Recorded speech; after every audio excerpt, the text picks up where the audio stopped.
है।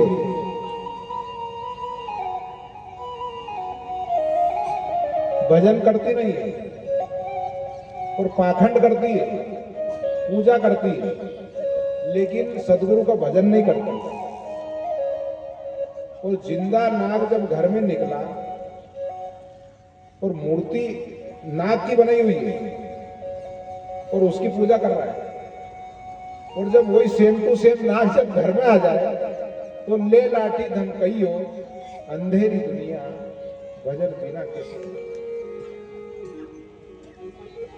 ये भजन कबीर साहब का है, रविदास महाराज का। इसमें क्या, कबीर साहब और रविदास महाराज में वाणियां मिक्स हो गई, तो हम कबीर साहब की वाणी से भी शिक्षा ले सकते हैं। कल कबीर प्रकट उत्सव, कल परसों, कल कितनी तारीख है? 29। कल सदगुरु कबीर साहब का प्रकट के उत्सव है, सब कबीर पे बताएंगे। आप गदगद हो जाएंगे कबीर साहब के बारे में जानकर। तो अंधेरी दुनिया भजन बिना भी कैसे करेगी?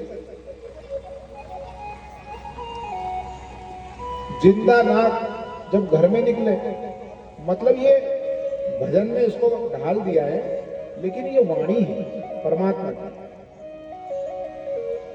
कि तुम क्या करते हो? गारा की गणगौर बनाई, मिट्टी की मूर्ति बनाते हैं, तो मूर्ति बना के उसके कई, गणेश जी की मूर्ति बना दी, दुर्गा मैया की मूर्ति बना दी। मूर्ति प्रतीक है, मूर्ति कुछ खाती नहीं है। इंसान 9 दिन तक खूब उपवास रखता है, वो बिना जूते चप्पल के चलता है, और अपनी माँ घर में बैठी है, उसको कभी मिठाई लाके नहीं खिलाता है। और वो गारे की जो मूर्ति है, गारा की गणगौर बनाई, पूजे लोग लुगाई, और कान पकड़ के दी छन्नाई 9 दिन बाद, जय माता जी, जय माता जी। और तुमने उसका हाल क्या किया भैया? 9 दिन तक उसकी पूजा करी और तुमने उसको जाके पानी में फेंक दिया। गारा की गणगौर बनाई, पूजे लोग लुगाई, कान पकड़ के दी छन्नाई, तो कहां गई सकलाई?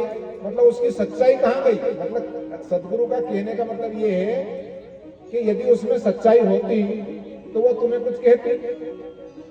समझ में आ रही ना बात? अच्छा, कितने लोगों को समझ में आ रही? हाथ खड़े करो जरा।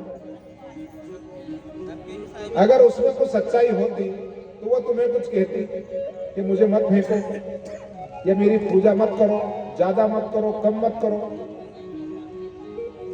भगवान के मंदिर में भी इतनी धूप अगरबत्ती लगाते लोग। अच्छा, तुम्हारे घर में अगर कोई ज्यादा धुआं कर दे, तुमको धुआं पसंद है क्या? तो भगवान के घर में इतना धुआं कर देते, अरे तुम कर क्या रहे हो भैया? भगवान को क्या इतना धुआं पसंद है क्या?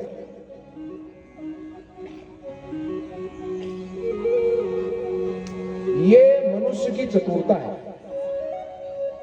यहां पर सब 40% लोग इस भारत में दुकानदारी कर रहे हैं, धर्म के नाम पर कमा के खा रहे हैं। इसमें ताली तो बजना चाहिए ना भैया? ये भारत धर्म प्रधान देश बताया, लेकिन धर्म पर कम चलता है। धर्म न दूसर सत्य समाना, आगम निगम प्राण बखाना। सत्य के समान कोई धर्म नहीं है।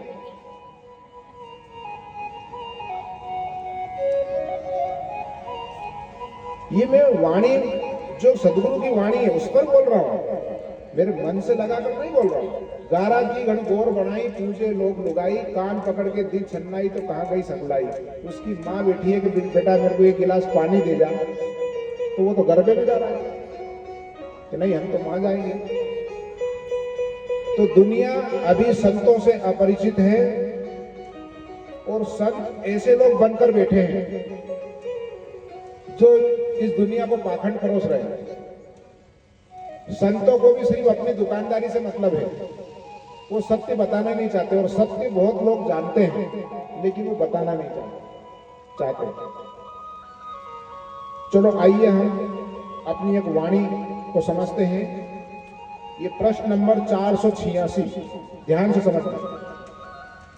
न जाने हम ऐसा कथा का आयोजन करवा पाए न करवा पाए भैया, समय अनमोल है, और कल का भरोसा नहीं कि ये वाणी हमको सुनने को मिले, या ऐसा आयोजन हो ना हो, कुछ हो क्या हो। तो आज ये अवसर है आपको श्रवण करने का, इसको बहुत श्रवण करो। कल की मत सोचो कि हम कल और करवा लेंगे। ये बहुत कठिन काम है, ये तो परमात्मा की दया से हो गया।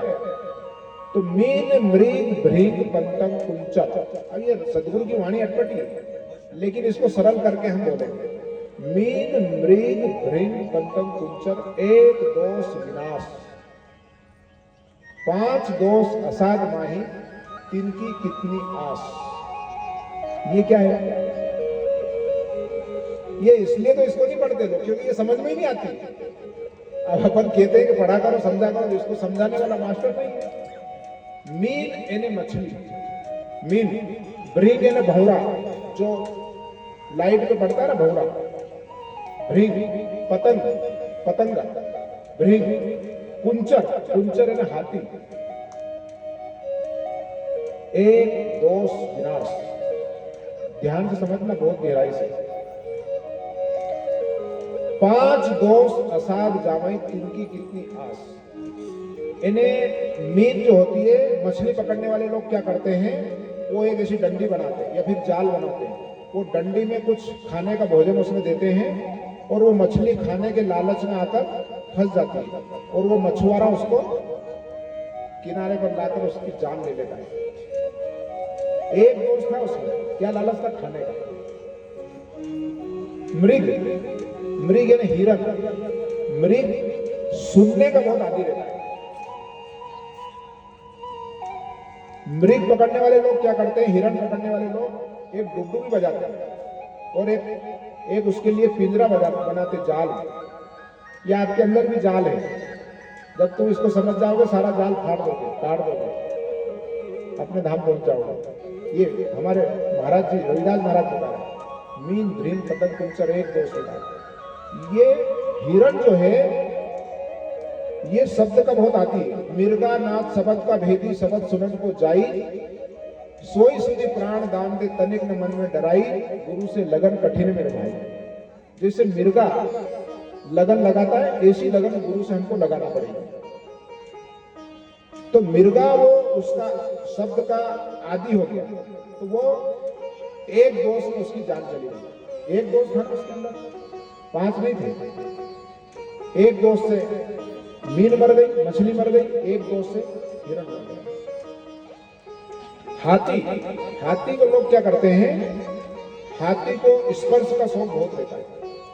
हथनी के पास जाता है तो हाथी पकड़ने वाले लोग क्या करते हैं, बीच में खाई खोदते और उस खाई के उस छोर पे एक हथनी का सेम टू सेम एक मूर्ति बनाते हैं। तो हाथी ये समझता है कि वो हथनी है, वो उसके पास जाना चाहता है, तो वो खाई बनाते तो हाथी तो उसको कूद जाता है, मतलब उसको पार कर जाता है, लेकिन हाथी के जो बच्चे हैं वो उस खाई में गिर जाते हैं, हाथी के बच्चे, और उनको पकड़ के मैं जीवन भर उनको गुलाम बना के लोग नचाते हैं, क्योंकि हाथी के सामने हाथी के बच्चे को नहीं पकड़ सकते, तो वो हाथी इसलिए गुलाम बन जाता है। पतंग, पतंगा रूप देखता है लाइट, तो वो उड़कर यहां से जाके उसमें लगता था, उसको ज्ञान नहीं है कि इसमें हमारी जान चली जाएगी। पतंग कुंचर एक दोष विनाश। रविदास जी महाराज का मतलब ये है कि ये पांच जानवर के पास एक एक दोष था, एक एक अवगुण था। तो इस मनुष्य में पांच अवगुण है, काम, क्रोध, लोभ, मोह और अहंकार। इसको तो पांच सता रहे हैं भैया। पांच दोष असाध जाना, असाध, तिनकी कितनी आस। इसकी आस कैसे की जाए? ये कभी लोभ के चक्र में फंस जाता है, कभी मोह के चक्र में फंस जाता है, कभी स्पर्श के चक्र में फंस जाता है और फंस के ये तड़प तड़प कर जान दे देता है। ये रविदास महाराज की वाणी है, शुद्ध वाणी है। माधव अविद्या हित की। अब ये देखो, ये यहाँ माधव नहीं है, इसको मैंने सुधारा है अपनी वाणी में। मानव अविद्या हित, माधव का कोई मतलब नहीं है, लेकिन लोगों ने इसको बिगाड़ दिया माधव। तब इसको माधव पढ़ेगा तो समझ ही नहीं पाएगा माधव क्या है, मृग क्या है, भृंग क्या है। तो ये वाणी अटपटी जरूर है, लेकिन साधना से सब समझ में आती है। मानव अविद्या हित, विवेक दीप मलिन, मनुष्य का विवेक दीप मलिन हो गया, इसलिए ये पांचों विकार इस मनुष्य को सता रहा है। ध्यान से समझना। त्रिगत जोनि अचेत संभव पाप पुण्य असोच, मनखा अवतर दुर्लभ ते ही संगति पहुंच। ये मनुष्य जोला हमें मिला है, बहुत अनमोल है। दामड़े जी समझ में तो आ रहा है? मनुखा अवतर, ये प्रश्न नंबर 486, आप लोग बाद में भी पढ़ना है, इसको समझना। मनखा अवतर दुर्लभ ते ही संगति पोत, जीव जंत जहां लग कर्म के बस लागी, काल फांस अबद लागे, कुछ न चले हो पाए। ये जीव कितनी बार बिच्छू बन गया, कितनी बार सांप बन गया, और कितनी बार कीट पतंगे बन गया, और फिर 84 लाख योनि भोग भोग कर मनुष्य अवतार इसने लिया। बहुत भलो मेरे भाई अवसर, बहुत भलो मेरे भाई, मानुष देह